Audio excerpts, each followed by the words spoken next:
안녕하세요. 저기 성령님에 대해 특강 두 번째 시간입니다. 오늘 그냥 마무리 그렇게 하는 시간으로 하겠습니다.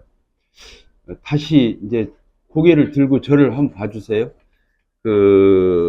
우리가 구원받는다 이 말을, 구원받는다는 말을 죄사함 받았다 이렇게도 표현하고, 또 영원한 생명, 영생을 얻었다 이렇게도 표현하고, 나 이제 천국 갈 수 있어 이렇게도 표현하고, 나 이제 하나님 자녀가 되었어 이렇게도 표현하고, 다 같은 말이에요. 아시겠죠? 근데 이제 특별히 오늘 우리가 생각할 수 있는 것은 세 가지. 지난번 내가 칠판에다 쓰면서 얘기했죠. 뭐였습니까? 믿음으로 구원받고 믿음으로 산다.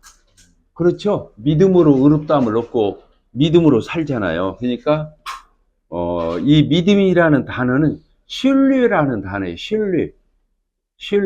따라서 비슷한 신뢰. 이게 모든 관계는 신뢰가 첫 번째예요. 신뢰가 안 되는 사람하고 사귈 수 없고 관계를 맺을 수 없잖아요.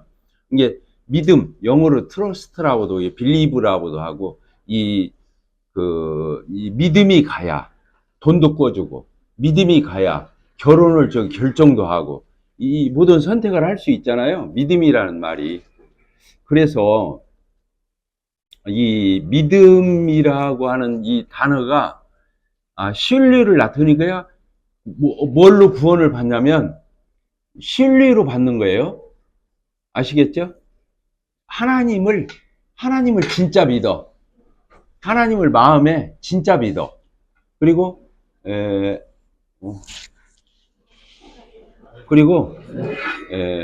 하나님의 약속, 특별히 하나님의 약속을 철석같이 믿어. 하나님의 약속 성경에 얼마나 많이 나와 있어요. 그러죠? 그러니까 예수님을 믿으면 내가 죄사함을 주고 구원을 줄 거야. 이렇게 말씀을 했어요, 안 했어요? 약속했죠? 그 약속을 믿어야겠어요, 안 믿어야겠어요? 믿어야 돼요. 특별히 하나님이 세상을 이처럼 사랑하사 누구를 줬죠?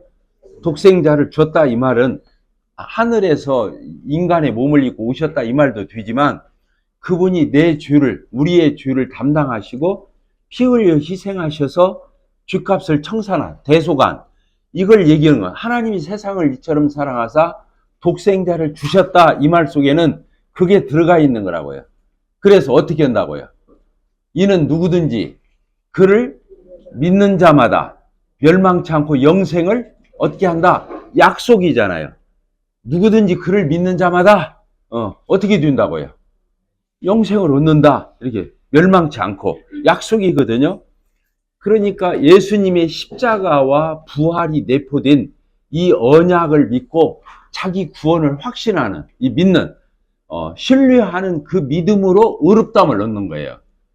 이해가 되셨죠? 구원을 뭘로 받는다고요? 믿음으로 받는 거예요.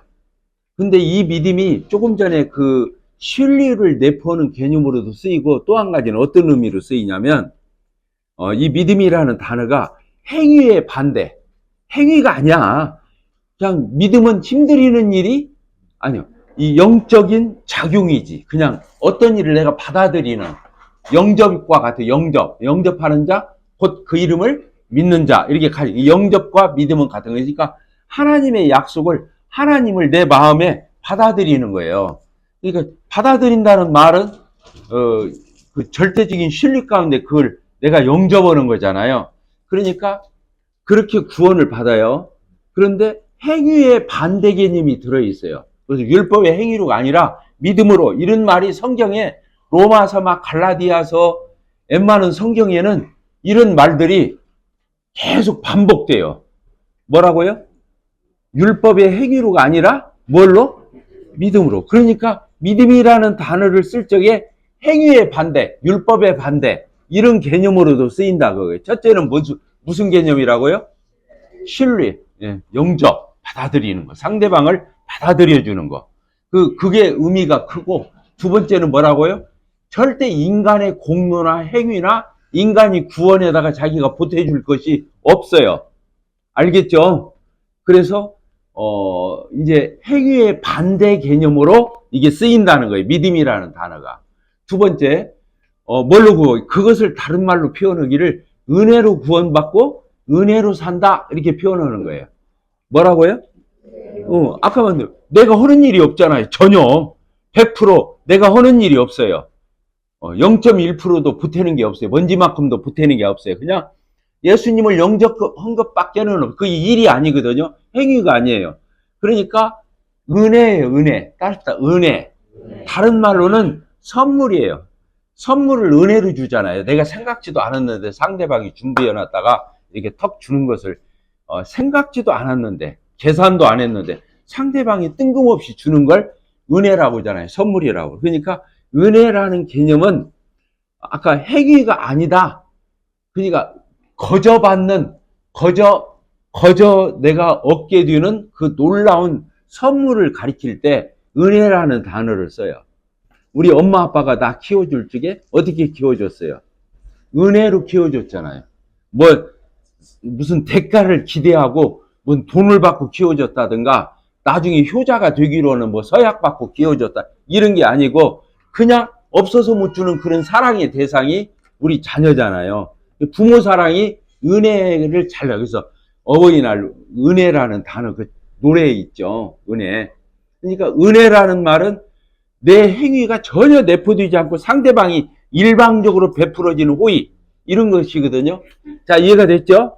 믿음으로 구원받고 뭘로 산다고요? 믿음으로 사는 거예요. 믿음으로 예수님을 영접하고 그 예수님을 계속 믿고 신뢰하는 그 신뢰로 살아간다 그 뜻이에요. 신뢰로 구원받고 신뢰로 살아가는 거예요.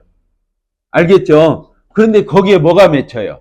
예수님을 위해서 사랑의 표현이 나와요. 알겠죠? 그게 뭐예요? 선행이에요.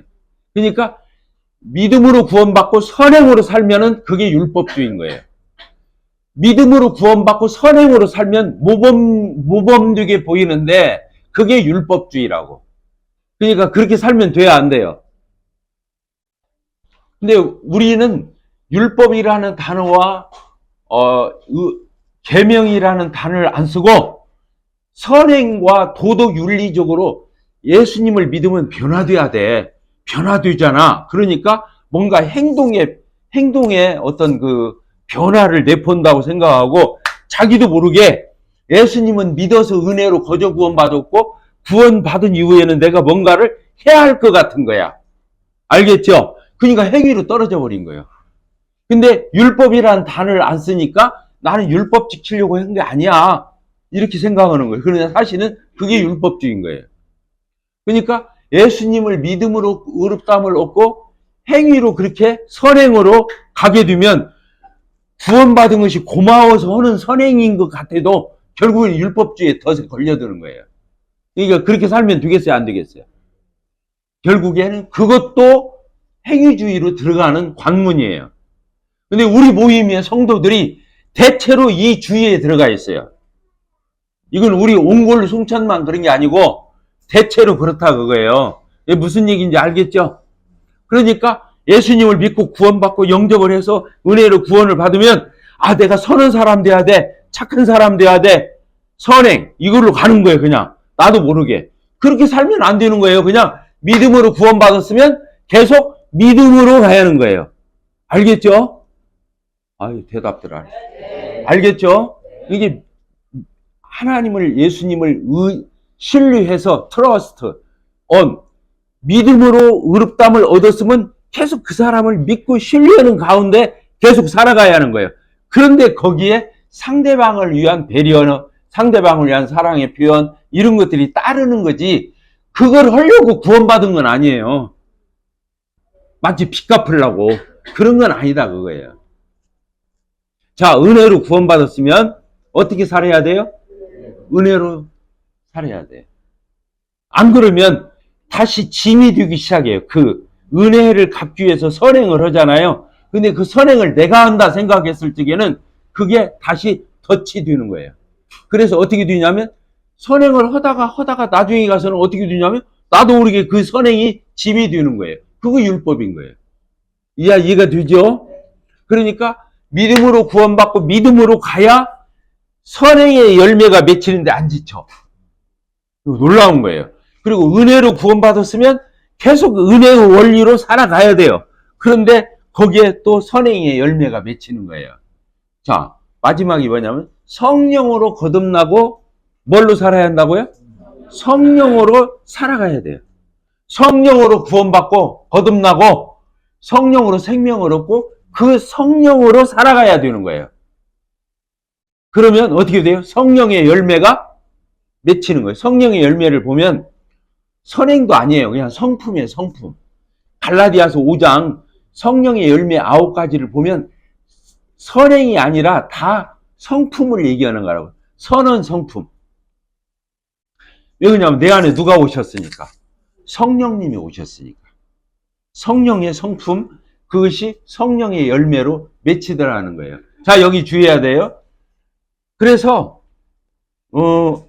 절대로 여기서 행위주의로 가면 다시 그걸 갈라디안주의라고 그러는 거예요. 갈라디아 교인은 믿음으로 의롭다함을 얻었어요. 그런데 믿음으로만 은혜를 얻었어요. 구원을 받았어요. 그러니까 뭐예요? 은혜고 성령이고 값없이 받은 거예요. 그런데 거짓 율법주의자들이 들어가고 율법 선생들이 들어가고 거짓 교사라고 성경에 써 있어요. 거짓 교사들이 들어와서 맞아, 예수님을 믿어야 의롭다함을 얻는 거 맞아, 은혜로 받지. 그런데 은혜로 받았으면 뭔가 해야 하잖아, 이렇게 말한 거예요. 갈라디아는. 그래서 할례를 얘기한 거예요. 할례. 따르십시다. 할례가 뭐예요? 유대인의 표시로 주는 생식기 끝에 표피를 잘라내는 걸 할례라고 그랬잖아요. 근데 그것도 행위잖아요. 인간의 행위인데 할례는 그런 의미만을 담고 있는 게 아니라 할례를 받으면 유대인처럼 살해하는 거에 당연한 거예요. 이게 이제 중요한 거예요. 할례를 받으면 어떻게 살해한다고요? 유대인과 똑같이 살해. 왜? 유대인만 받는 거니까. 그래서 할례에는 그런 함정이 들어있는 거예요. 그래서 절기 지키고 날짜 지키고 음식물 가려 먹고 이렇게 바뀐 거예요. 그게 갈라디아 교회에 들어와서 이제 막 자리를 잡으려고 할 때 바울 사도가 갈라디아서를 쓴 거예요. 이해가 되죠? 그러면서 그 거짓 교사들한테 속으면 안 된다고. 믿음으로 구원받았으면 계속 믿음으로 살아야 한다. 성령으로 거듭났으면 성령으로 살아야 한다. 절대로 할례나 행위로 가면은 안 된다. 이렇게 표시해요. 그러니까 기독교의 이것은 표상이에요. 은혜로 구원받고 계속 은혜로 사는 것은 기독교의 독보적인 이게 교리인 거예요. 아시겠죠? 구원받고 선행으로 산다. 말은 그럴듯하죠. 근데 율법이라는 단어를 안 넣으니까 나는 율법주의 아니라고 생각하는 그 착각에 들어간 거예요. 그래서 우리 모임의 성도들 보면 얼굴 밝은 사람 몇 없어요. 지역교회를 가보면. 왜? 아까 선행을 하다 지치는 거예요. 선행을 하다 다허지를 못하고 또 어길 때가 있어요. 있어요? 없어요? 있죠? 또 어길 때가 있을 뿐만 아니라 내가 힘이 닿지를 않아서 못 올 때가 있잖아요. 선행이라는 것을 못 올 때도 있어요. 어길 때도 있지만 내 힘이 미약해서 거기에 못 미칠 때가 있다니까. 그러면 어떻게 되는 거예요? 다시 정죄를 받는 거야. 아, 내가 못 지켰네? 또 어겼네? 그게 율법이 하는 역할이잖아요. 정죄. 그렇죠? 그래서 이것은 모든 복음주의 성경학자나 교사는 다 이렇게 말을 해요. 100%, 99%가 아니라. 근데 우리도 모르는 사이에 율법주의에 들어가 있는 거예요. 현상은. 우리 모임도 율법 지키고 선행으로 가야 한다 이렇게 가르치는 교회는 없어요. 근데 현상은 그렇게 가 있더라 그거예요. 그러니까 마음이 무거워야 안 무거워요. 그리고 내가 8번, 9번 자르다가 한 번, 두 번 못 오면 한 번, 두 번 못 온 것이 거꾸로 그게 나한테 덮쳐오는 거예요. 좋은 것은 온데간데 없고 내가 한두 번 어긴 것이 나의 족쇄가 돼가지고 나를 얽매이기 시작하는 거예요. 나를 누르기 시작하는 거예요. 떳떳이 못 오게 되는 거야. 하나님 앞에 웃음을 잃는 거야. 이해가 됐어요? 안 됐어요? 그래서 은혜로 구원받고 다시 행위주의로 들어가면 첫째 웃음을 잃는 거예요. 곤유에 빠지는 거예요. 나중에 가서 어떻게 돼요? 그래서 갈라디아 교회가 처음에는 믿음으로 구원받고 그 다음에 할례를 하고 선행을 해야 한다, 율법을 지켜야 한다까지 갔는데 나중에 가서는 복음도 잊어먹은 거야. 복음을 어떻게 생각한 거야? 나중에 행위로 구원받는 것처럼 다시 갈라디아 교회가 구원조차도 잃어버리게 된 거예요. 성화만 실패한 게 아니고, 그러니까 우리가 어떻게 되냐면 은혜로 구원받고 행위주의로 살다가 자기가 행위가 안 되거나 어기거나 못 지키면 나중에 가서 어떻게 생각하는 거예요? 내가 구원받은 거 맞아? 이렇게 돼야 안 돼요. 그러니까 아까 갈라디아 교회가 뭣도 잃었다고 그랬어요. 구원을 은혜로 받는 것조차도 의심이 들어가기 시작하는 거예요. 자, 쉬워요? 어려워요? 근데 이 부분이 여러분들이 이것만 확실히 붙잡고 있으면 주님 앞에 가는 날까지 웃음을 잃지 않게 돼 있어요. 왜? 항상 기뻐하라, 쉬지 말고 기도하라, 범사에 감사. 이는 그리스도 예수 안에서 예수님 안에서 너희를 향하시는 하나님 아버지의 뜻이에요. 그러니까 그렇게 우리를 구원해 놓은 거예요. 그리고 그렇게 살으라고 하는 거예요. 항상 기뻐하라고, 범사에 감사하라. 근데 우리 성도들의 모습을 보면 여기 글룸이 해가지고 회색빛 그 얼굴에 그 분위기가 이게 뭐냐고, 구원의 의미가 뭐냐고 이해가 되세요? 그걸 뭐라고 표현했냐면 갈라디아에서는 그게 종노릇이라고 표현한 거예요. 종노릇. 종은 어때요? 맨날 불안해요, 안 불안해요? 불경기 때는 구조조정해서 목 잘릴까 봐서, 그리고 어떤 불이익을 당할까 봐서 불안해요, 안 불안해요? 그게 종인 거예요. 그게 직원인 거예요. 근데 주인은 망하기 전에는 그 회사가 누구 거야? 자기 거예요. 그러니까 그 사람은 뭐 출퇴근 조금 늦게 했다고 해서 문제가 생기고 이렇게 엉터리로 살아라 그 말이 아니라 그런 것에 얽매이지 않고 떳떳한 거다 그거예요. 아들은 출퇴근 늦게 한다니까. 그리고 봉급도 줘도 안 받아? 왜? 봉급 받아서 뭐해? 회사가 지 건데. 그러잖아요. 그래서 뭐 보너스 주네 안 주네 이거 가지고 보너스 준다면 불안해. 왜? 지껏 주니까. 직원들한테 지껏 주니까. 이해가 돼요? 그러니까 구원받은 성도는 신분도 은혜로 거저 값없이 하나님의 자녀가 되었고 사는 것도 아들답게 사는 거예요. 아들답게. 따라서 봅시다. 아들답게. 직원답게 종답게 사는 게 아니에요. 자, 갈라디아서 봅시다.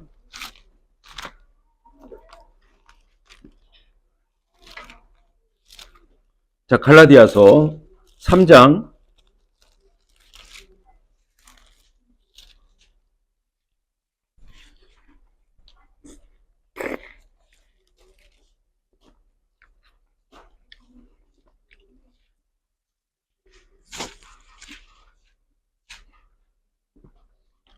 26절 읽읍시다. 시작. 너희가 다 믿음으로 말미암아 그리스도 예수 안에서 하나님의 아들이 되었다. 뭘로? 믿음으로. 알겠죠? 믿음으로 아들. 믿음이라는 단어는 아들이라는 단어와 같은 거예요. 은혜라는 말, 성령이라는 말, 이건 아들이라는 말과 같은 거예요. 믿음으로, 예수님을 믿음으로 예수 안에서 하나님의 아들이 되었어요. 그래서 우리가 뭐가 되었냐면 29절 뭐라고 되어 있어요? 너희가 그리스도의 것이면 곧 아브라함의 자손이요 약속대로 유업을 이을 자. 이게 하나님의 상속자 이런 뜻이에요. 자, 그런데 구원을 받기 전까지는 우리가 뭐 아래에 있어요? 율법 아래. 그것을 종노릇이라. 내가 4장 1절 내가 말하는 유업을 이을 자가 나중에 아들이 되어서 상속자가 될 건데 그러기 전에는 모든 것의 주인인 아들이니까 주인이 신분인데 어렸을 동안에는 종과 다름이 없대요. 그래서 청지기 아래에 있는 거예요. 그 청지기가 율법인 거예요. 알겠죠? 그래서 3절 4장 3절 이와 같이 우리도 어렸을 때에는 이 세상에 뭐 아래 있었어요? 이 세상의 초등학문 아래에 있어서 뭐 됐다? 종로. 이 초등학문이 율법을 얘기하는 거예요. 율법 지키는 수준이 대단한 수준이 아니에요. 제일 저급한 수준이에요. 그러니까 여기다 초등학문 이렇게 써놓은 거예요. 알겠죠? 여러분들 성경에 그렇게 써 있어요, 안 써 있어요? 써 있죠? 자, 그런데 이제 예수님을 믿고 구원을 받으면 아들이 되는 거예요. 4절이 그 뜻이에요. 때가 참에 하나님이 그 아들 예수님을 보내사 여자에게서 나게 하시고 율법 아래 나게 한 것은 율법 아래 있게 하려고 온 게 아니라 5절 율법 아래 있는 자들을 속량해서 자유롭게 해가지고 우리로 어떻게 종노릇이 아니라 아들의 명분을 얻게 하고 너희가 이제는 예수님 안에서 아들이기 때문에 하나님이 그 아들의 영 성령을 우리 마음 가운데 보내사 하나님 아버지를 아빠 아버지라 이렇게 부르게 했다는 거예요. 그래서 그러므로 네가 이후로는 뭐가 아니요? 종이 아니요. 직원이 아니요. 아들이면 하나님으로 말미암아 유업을 이을 자, 상속자다 이렇게 써 있는 거예요. 그래서 이 갈라디 교회 안에 뭐가 들어왔다고 했어요? 할례는 뭐예요? 율법을 지키는 사람이라는 뜻이에요. 그러니까 8절에 그렇게 써 있는 거예요. 너희가 그때는 하나님을 알지 못해 본질상 하나님이 아닌 자들에게 복음을 깨닫고 예수님을 영접하기 전에는 종노릇 했더니 9절 이제는 너희가 하나님 아버지를 알고 더욱이 하나님의 아심바 되었거늘 어찌하여 다시 약하고 천박한 초등학문 다시 뭐라고요? 약하고 천박한 이게 뭐예요? 율법으로 돌아가서 다시 그들에게 어떻게 한다? 종로로 돌려고 그러냐? 이게 갈라디아 학교에 던진 질문이에요. 자, 이해가 됐어요? 안 됐어요? 그래서 그 종로로 되는 것이 뭐냐? 날 지키고 달 지키고 절기 지키고 또 해를 지키고 이런 거예요. 음식 가려 먹고 이게 율법에서 하는 일들이잖아요. 육체의 예법. 자, 됐습니까? 이게 그리스도는 뭘로 사는 거예요? 이런 육체의 예법을 가지고 사는 게 아니라 신령한 성령님을 쫓아서 사는 거예요. 그래서 그 한 장 넘기면 5장 몇 절이 써 있죠? 5장 16절. 뭐라고 되어 있어요? 율법으로 살면 안 되고 내가 이루니 너희는 뭘 따라서 살아라? 육체의 예법인 율법, 육체, 성령, 이 반대 개념이란 말이에요. 그러니까 너희는 성령을 따라 행하라. 그리하면 뭘? 육체의 예법, 육체의 욕심, 육체의 일 이런 것을 이루지 아니하리라. 이렇게 되어 있는 거예요. 그러니까 우리는 육체대로 안 살라고 해서 육체대로 안 사는 게 아니라 성령을 쫓아서 살아야 육체대로 안 사는 거예요. 자, 이거 우리가 육체대로 안 살라고 노력해요, 안 해요? 하지요. 그러나 그렇게 살면 안 된다는 거예요. 육체대로 안 살려고 해서 육체대로 안 살아지지 않는다는 거예요. 뭘 따라 살아야 돼요? 성령을 따라서 살아야 육체 아래로 안 들어가는 거예요. 굉장히 중요하죠. 근데 우리는 모범생이 되기 위해서 육체대로 얼마나 나를 죽이려고 그러고 나하고 싸움을 하고 막 결심하고 내 나름대로 각오를 해가지고 육체적인 선행을 하기 위해서 규칙 지키려고 그러고 내가 정해놓은 어떤 룰 지키려고 그러고 내가 그렇게 해서 그 어떤 선행의 어떤 그런 모습을 내가 나타내려고 육체적인 노력을 한다는 거예요. 그러면 율법주의로 다시 들어가는 거예요. 굉장히 중요한 거예요. 중요해요, 안 중요해요? 그러니까 성경은 기독교는 처음부터 끝까지 은혜예요. 처음부터 끝까지 믿음이에요. 처음부터 끝까지 성령인 거예요. 알겠죠? 중간에 글을 떠더지만 선행이나 율법으로 들어가면 안 된다 그거예요. 근데 우리는 본능상 그렇게 하기가 쉽더라 그거예요. 그래야 안 그래요? 그리고 교회에서 그런 사람을 알아줘. 절제력이 뛰어나고 아주 자기가 뭐 어떤 약속을 하면 막 자기와 자기가 약속을 하면 막 그 어떤 경건의 어떤 그런 신령한 것들을 딱 해가지고 빈틈없이 그걸 하면서 자기는 나는 적어도 이렇게 사는 사람이야 이런 걸 가지고 교회 안에 들어오는 거예요. 그리고 그 사람이 사람마다 이렇게 보면서 얕보는 거예요. 너는 이렇게도 못 살지? 왜 그냥 자기가 율법으로 자기가 규율 정해서 자기가 룰을 정해서 그런 데로 번떠덕에 살으니까 다른 사람은 엉터리로 사는 것처럼 보이는 거예요. 이해가 돼야 안 돼요. 그리고 선생 노릇 하려고 그러는 거예요. 교회 와서. 근데 그런 사람이 선생 노릇 하면 되겠어요? 안 되겠어요? 안 되는 거예요. 그리고 교회에서 장로 집사 세울 때 이제 그 사람들을 세워버리는 거야. 교회가 다. 교회가 그런 사람을 세워. 왜? 빈틈 없으니까. 실수 없는 것 같으니까. 모범생이니까. 그러면 그 교회는 작살나는 거야. 왜? 그 사람에게 배울 것은 율법의 모범밖에 없어. 이해가 됩니까? 이게 굉장히 중요한 얘기하는 거예요. 근데 어떤 사람 세워야 돼요? 성령으로 사는 사람을 찾아내야 되는 거예요. 그런 것에 속으면 그 교회는 저급한 교회인 거예요. 저급한 교회. 이해가 돼요? 육체의 예법으로 나는 껍데기 가지고 사람을 세웠으니까. 성령으로 살고 은혜로 살고. 은혜로 사는 사람이 언뜻 보면은 좀 질서 없게 보여. 막 좋은 게 좋은 거라는 식으로 살으니까. 근데 은혜로 사는 사람이 방종하면 안 되죠. 근데 방종하면은 그건 은혜가 세균거리로 바뀐 거예요. 육체의 세균거리로. 그러나 그 은혜대로 살고 자유롭게 사는데 그 사람이 질서를 안 어겨. 그리고 육체적인 대로 안 빠져. 그런데 그 사람에게서는 은혜도 있고 사랑도 있고 훈짐도 있고 그 사람 곁에 가면 영혼들이 살아나. 윤기가 있고 훈짐이 있고. 이해가 돼야 안 돼요? 이런 사람을 리더로 세워야 그 교회가 전망이 있는 거예요. 자, 이해가 되셨습니까? 중요합니까? 안 중요합니까? 그러니까 리더를 그런 모범생을 세워놔버리면 그 교회는 그때부터 이제 모범생주의로 진짜 본격적으로 가고 성도들이 누구 본받겠어요? 아까 리더 본받을 거 아니에요? 아, 저렇게 살아야 돼. 아, 그래서 같이 노력하고 같이 그렇게 흐름을 형성하는 거예요. 근데 그 교회에서는 생명의 역사가 없는 거예요. 생명의 역사가 없어. 이해가 돼요? 왜? 성령으로 생명을 어디 하는데 아까 육체의 예법이 육체의 어떤 이런 도리들 그런 타이트한 거 그런 모범생 같은 거 이런 것들이 주면 껍데기로는 그럴듯한데 생명의 역사가 없는 거예요. 자, 이해가 되셨습니까? 강성자 자매 오셨나요? 미안해요.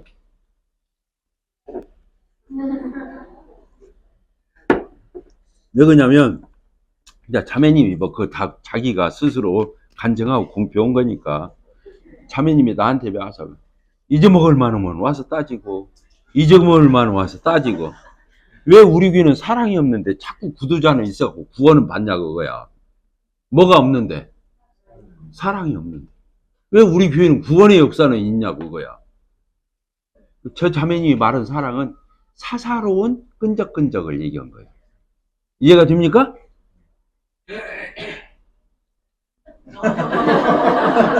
불만인 것 같아.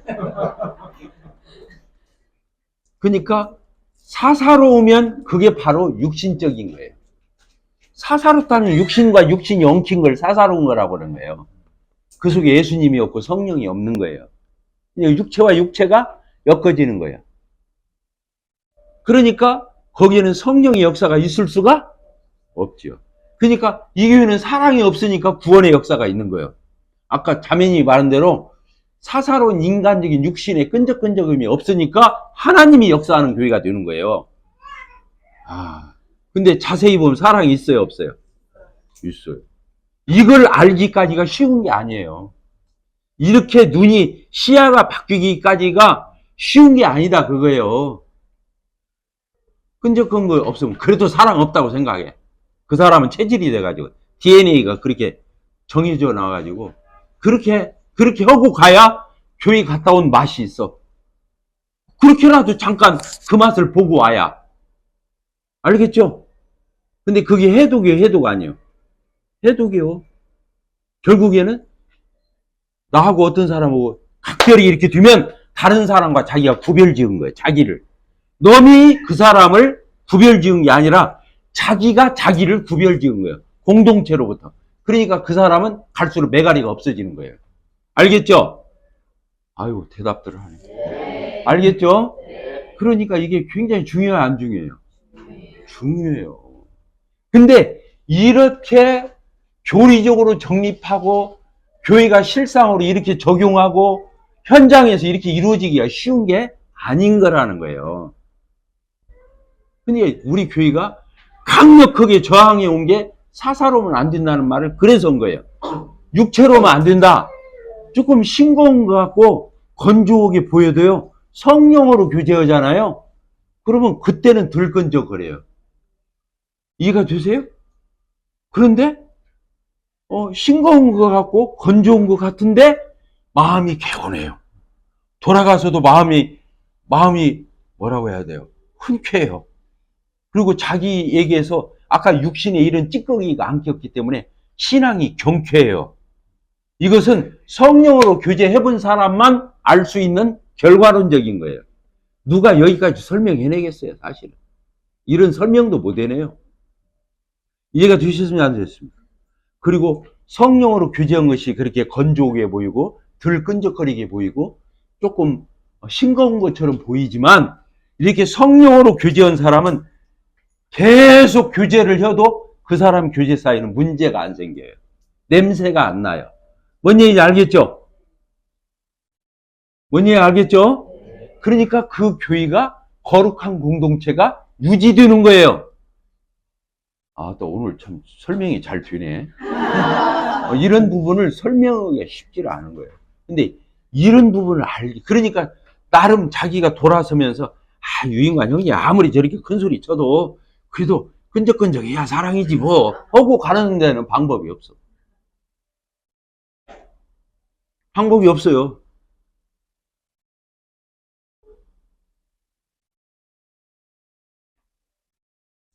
자, 그래서요, 여기 보면 뭐가 있냐면 18절 뭐라고 되어 있어요? 같이 읽읍시다. 시작. 너희가 만일 성령님이 인도하는 그런 삶을 산다면 율법 아래 있지 아니하리라. 그래 놓고는 뭐냐면 육체의 일 이렇게 써 있어요. 육체의 일이 뭐예요? 수고해서 하는 걸 일이라고 그래요. 그러니까 육체로 사는 거, 내가 선행도 육체로 하고 내가 의도적으로 하고 그걸 목적에서 하고 그렇게 육체를 동원해서 내가 하면 안 되는 거예요. 뭐가 해야 돼요? 내 안에 계신 성령님이 인도하시고 내 안에 계신 성령님이 그런 마음을 주시고 또 내 안에 계신 성령님이 그런 의욕도 주시고 내 안에 계신 성령님이 그 힘과 능력을 줄 때 그때 해야 하는 거예요. 그러면 뭐가 맺혀요? 성령의 열매가 맺혀요. 일을 해서 얻어진 게 아니기 때문에 열매라고 한 거예요. 열매라는 뜻에는 수고해서 맺은 게 아니다 이 뜻이에요. 내가 수고해서 맺으면 아까 육체어는 일로 써 있고 워크 일로 써 있잖아. 수고해서 막 한 걸로 육체의 일 성령의 일이 아니라 성령의 열매 이렇게 써 있는 거예요. 아이고 이게 성경학자들 아주 깊이 있게 다루는 본문이에요. 육체의 일이라고 왜 했나? 왜 성령은 성령의 일이라고 않고 성령의 열매라고 했나? 이것을 가지고 몇 페이지 주석을 하는 거예요. 근데 그거를 주석을 읽으면서도 그거 알기가 쉬운 게 아니에요. 이해가 되죠? 네. 여기 육체의 일이라고 여기 성령의 열매, 육체와 성령이 대립되는데 왜 그런 단어를 갖다 붙였겠느냐? 그래서 자 저를 봅시다. 최인숙 자매님 잘 들으세요.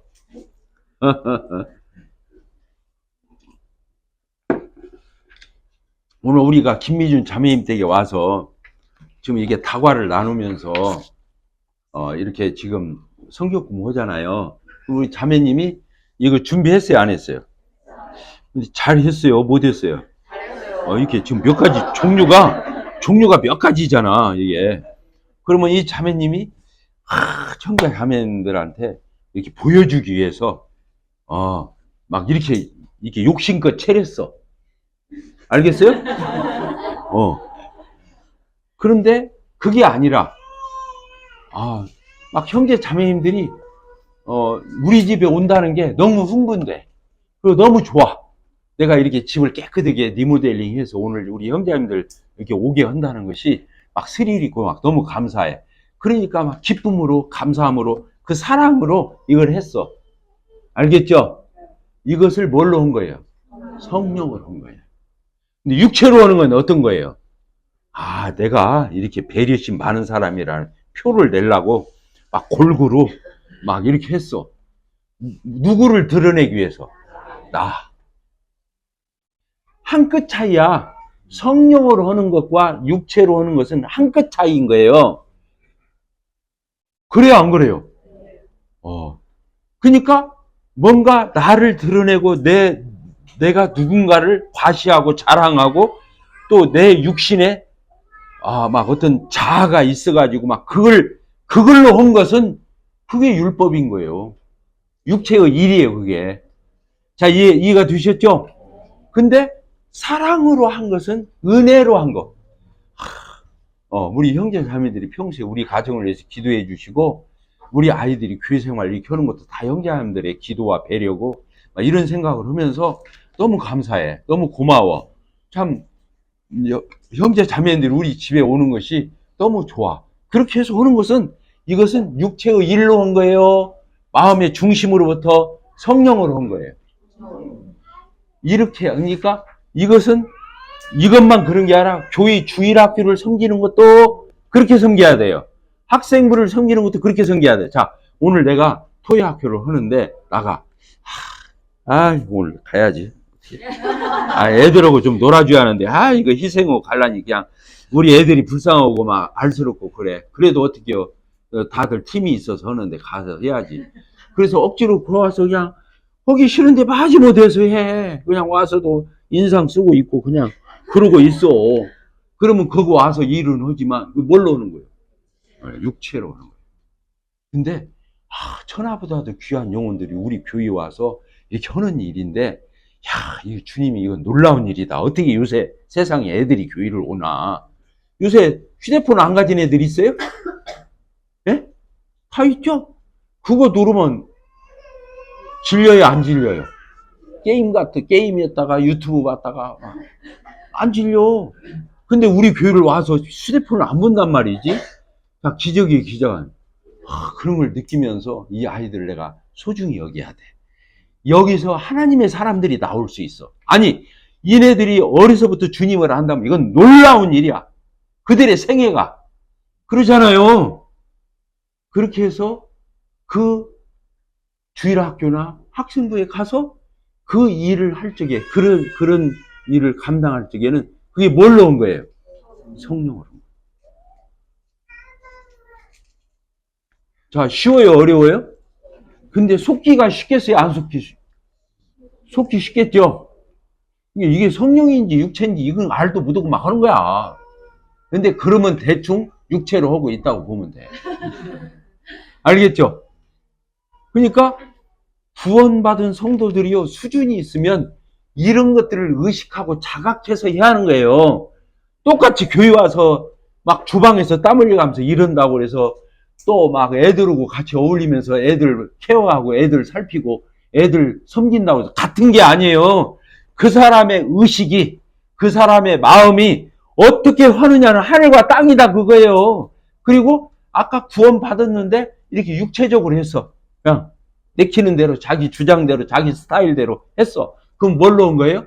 육체로. 육체로 온 것은 그리스도의 심판대 앞에서 타버려. 거기 뭐예요? 나무나 풀이나 지푸레기나 이게 타서 없어지잖아요. 그게 육체로 온 것을 얘기한 거예요. 구원 받고도 육체로 온 것은 상이 돼요, 안 돼요? 안 돼요. 했는데 안 되는 거예요. 근데 별로 한 것은 없는데 얹고 한다면 성령으로 했네. 그러면 그 사람은 한 것도 별로 없는데 주님 앞에 가보면 얻을 게 있어 없어? 그게 있는 거예요. 그래서 그게 뭐냐면 금이나 진주나 가치 있는 보석으로 한 것은 안 탄다 그 말이 그 뜻이에요. 자, 이해가 돼요? 준혁 형제 이해가 됩니까? 안 됩니까? 다음에 1시간 더 해야 하려나? 근데 너무 중요한 거라. 오늘날 기독교가요, 지성교회든 우리 모임이든 다 어려워지고 약화된 이유에는 이걸 자리 잡고 있는 거예요. 사실은 저는 이런 우리 교회와 같은 이런 활동을 않고 이런 프로그램이 없어서 그런 줄 알았더니 교리에 문제가 생겼던 거예요. 교리에 문제가 생겼던 거예요. 제가 이번에 평택하고 수구교회고 지금 둘이 합치려고 한 10개월 가까이 같이 모였대요. 그래서 이번에 성도제표를 같이 했어요. 이게 평택교회 예배당에서 수북교회 성도들도 와서 같이 했는데, 내가 이제 나도 모르게 요새 내가 이 가슴속에 그게 있는가 봐. 성령님이 역사하셔서 그런지 믿음으로 구원받고 믿음으로 살고, 성령으로 구원받고 성령으로 살고, 은혜로 구원받고 은혜로 산다 그러는데 다들 놀래. 다 아는 건데. 다 아는 거야. 이거 못 들어봤겠어요? 근데 그냥 지나가듯 들었고 이제 희미해진 거야. 근데 이번에 내가 강력하게 이 말을 하니까 정신이 바짝 난 거야. 근데 거기 일꾼인 장로 형제님들이 다 기도할 때마다 그 말을 하면서 기도해. 이게 어쨌다는 거예요? 굉장히 인상 깊게 들었다는 거예요. 잊혀져 가는 걸. 근데 이것은 신앙이 깊이 있는 게 아주 기본이야. ABC, ABC. 이해가 되죠? 근데 우리 교회도 얼마든지 여기에 빠질 수가 있어요, 없어요? 있어요. 이게 주님이 이 부분을 주님께서 의도하신 것 같아요. 근데 감사한 것은 주님이 이제 내가 부족한데 나는 구원받고 받을 때 거의 이것을 같이 깨달았어요. 그러니까 27살 때 예수님 영접할 때 그때 같이 깨달았어요. 구원과 더불어서 이 성화도 이렇게 깨달았다 그거예요. 그러니까 내가 여기에 우리 모임에 와서 34년 됐는데 안 먹혔어. 내가 안 먹혔다니까. 이 흐름에. 이해가 돼요? 이게 지독한 사람이지. 내가 똑똑하다 그 말이 아니고 지독한 사람이야. 34년을 여기서 묵었으면 내가 여기서 묵은 때가 끼는 거예요. 이해가 돼요? 잘난 체 한 거 아니에요? 그러면요, 신앙이 변질이 안 돼요. 놀랍죠? 신앙이 변화돼요. 신앙이 변화가 돼요. 신앙이 변질이 안 와요. 썩어서 냄새 나는 거예요. 왜? 육체로 안 가니까. 육체로 가면 냄새 나는 거예요. 썩는 거예요. 알겠죠? 그러니까 그 육체의 일 다음에 뭐라고 써요? 다 썩은 냄새 나는 것들 써 있는 거예요. 19절. 음행. 냄새 나요? 안 나요? 더러운 거. 더러운 거 냄새 나잖아요. 더럽다. 호색. 우상숭배. 주술. 원수 맺는 거. 분쟁. 시기. 분냄. 당 짓는 거. 분열. 이단. 투기. 술취함. 방탕. 다 냄새 나는 짓만 여기다 써놓은 거예요. 왜? 육체로 갔으니까. 이해가 되셨죠? 근데 성령으로 간 것은 냄새가 안 나. 그 성령의 열매가 그 다음 절에 나와야 안 나와. 22절. 같이 읽읍시다. 시작. 오직 성령의 열매는 사랑, 희락, 화평, 오래 참음, 자비, 양선, 충성, 온유, 절제. 냄새 나는 것이 하나도 없잖아요. 거룩한 거니까. 성령으로 연애해서 나온 거니까 냄새 나는 게 없는 거예요. 그래서 구원받은 성도가 그래서 담백해 하는 거예요. 모사가 있으면 안 되는 거예요. 내가 주님 성경하면서 지금까지 오는 거예요. 제일 무서운 사람은 이중성 있는 사람이 제일 무서워. 나는 그 사람을 제일 무섭게 생각해요. 이중성. 뒤에 모사가 있는 사람. 두 마음 가진, 겉과 속이 다른 사람. 제일 무서운 사람이 그 사람. 이해가 됩니까?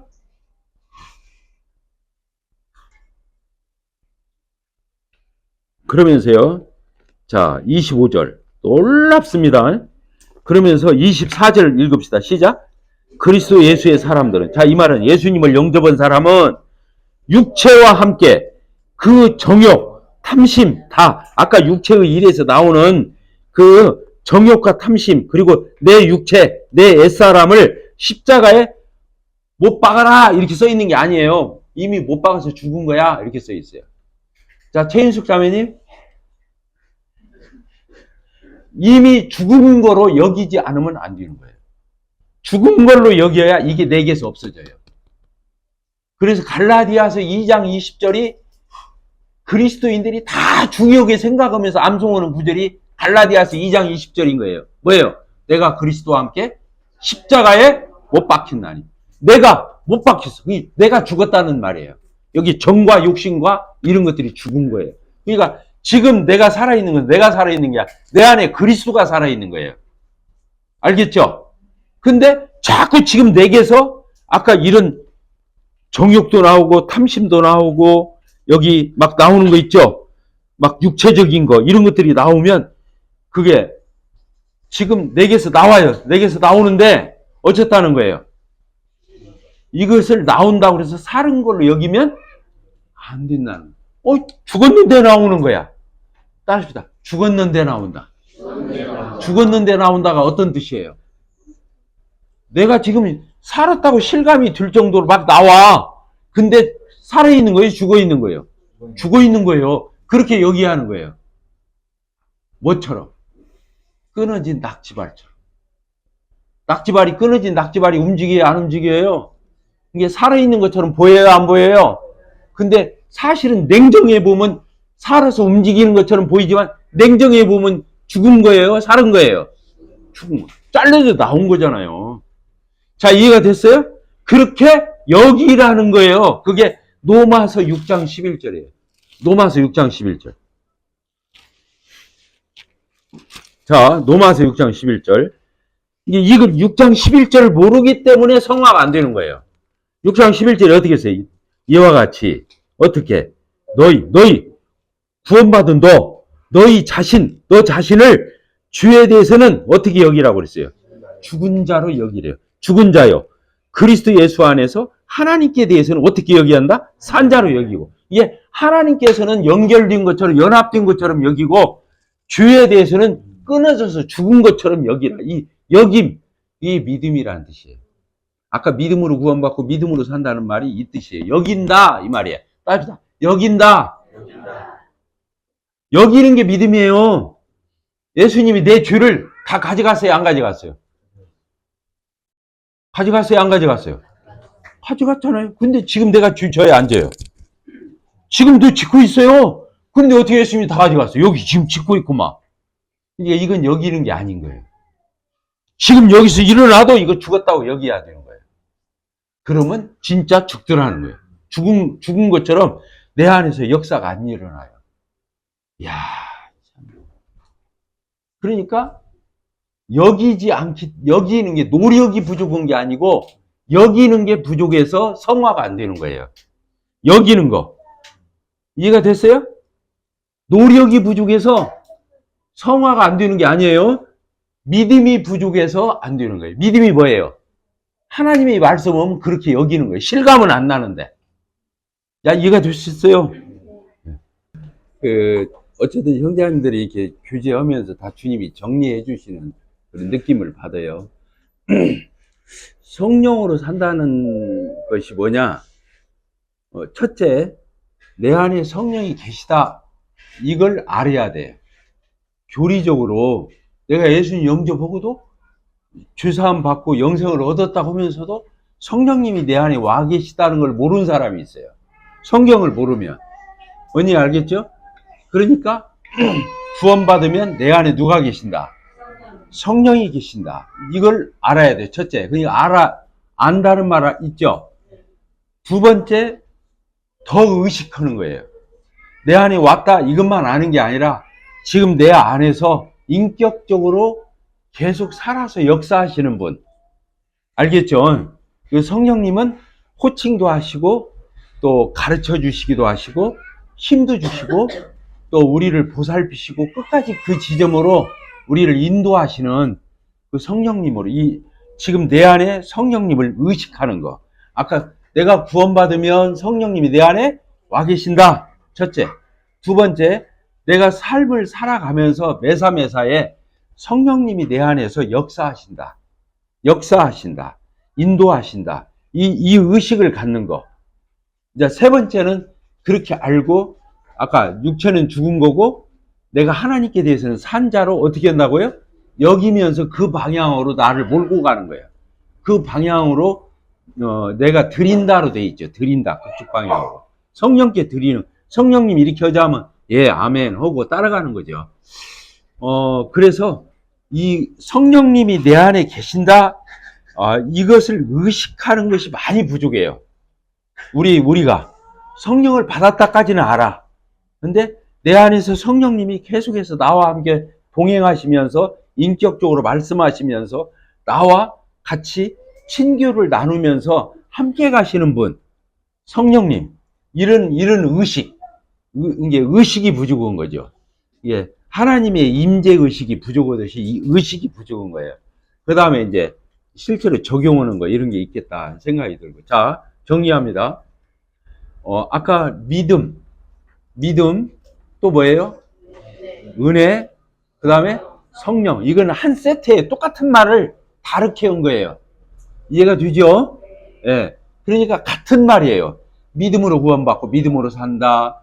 은혜로 구원받고 은혜로 산다. 성령으로 거듭나고 성령으로 살아간다. 이게 같은 말이에요. 그리고 율법은 율법은 나예요, 나. 내가 뭐 한다. 내가 한다. 율법을. 육체. 이게 같은 말이 육체가 나니까. 이해가 되죠? 이게 한 세트예요. 나, 육체, 그리고 노력, 행위, 율법 같은 말이에요. 세트, 이게 세트. 그러니까 우리가 이 두 가지를 나누어서 분별할 수 있어야 돼요. 아까 믿음, 은혜, 성령, 이게 한 세트라고 했잖아요. 똑같이 이쪽은 뭐라고요? 나, 육체, 노력, 행위, 율법 다 같은 말이라고요. 이해가 됐죠? 그러니까 내가 지금 육체로 하는지 내가 성령으로 하는지 이걸로 구분해 볼 수 있어요. 수고들 했어요.